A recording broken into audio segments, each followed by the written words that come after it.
And here we are, we're approaching the quarterfinals of Champions League, where we have quite a few interesting clashes. The first one we would like to talk about is Bayern Munich against Inter Milan, one of the most ruthless and attacking teams that is playing against very pragmatic and defensive team. It's very interesting that very aggressive team has been set by ex-defender Vincent Kompany, and the most pragmatic team has been set by ex-striker Filippo Inzaghi. It's going to be interesting how these two will clash, but the most interesting part will be how will Vincent Kompany respond to his injury crisis, because he has lost Jamal Musiala, he has lost Upamecano, the man that is responsible for all creativity and the man who is responsible for pushing that defensive line forward. With Upamecano absence, this is going to be really tough for Bayern Munich to play. However, what they have going for them is that they already sorted out their issues in Bundesliga, they're pretty much already the champions, and they don't have to worry about it, they can fully focus on Champions League. However, Inter Milan recently lost 2 points against Parma, and they really need to catch up in Serie A. Then we move on to the other big game of the evening, Arsenal versus Real Madrid. Everyone is expecting sparks to fly, but are we in maybe for a boring draw and a tactical midfield battle with both teams just playing it safe for the first leg? Arsenal have been playing really well so far this season when it comes to European games. They have Saka back in the team looking in good form, but they did draw in the weekend against Everton, who are in the bottom half of the league.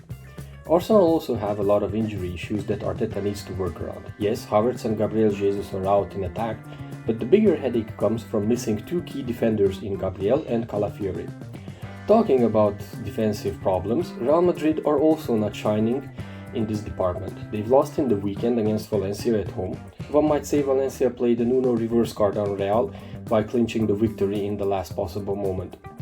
And before that, they had to play 120 minutes in the Spanish Cup semi-final against Real Sociedad after conceding 4 goals at home. So it's not just that their defensive game is at an all-time low this season. The players are tired, they had to rest Lunin, Courtois' recovery is questionable, Vinicius is also lacking form for a long time now, and whilst Mbappe stepped up, will it be enough to escape the Etihad without any major disaster on their hands? On the other hand, we have Aston Villa playing PSG. And those of you who think that PSG is a clear favourite and they guarantee the place in the semi-final, I wouldn't rush so, because Unai Emery is an absolute master of leading his teams to the final in those 2-leg events. Let's just remember Sevilla, what he did there before. He also led Arsenal to the final, so it's not his first rodeo to lead his teams.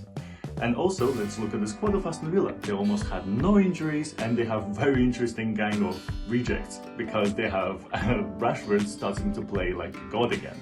Then we have Marcos Asensio. He has not performed like this in his career. And then Unai Emery is known to squeeze out the maximum out of his players. On the other hand, we'll probably have a best PSG version that we have seen in the last 3 years.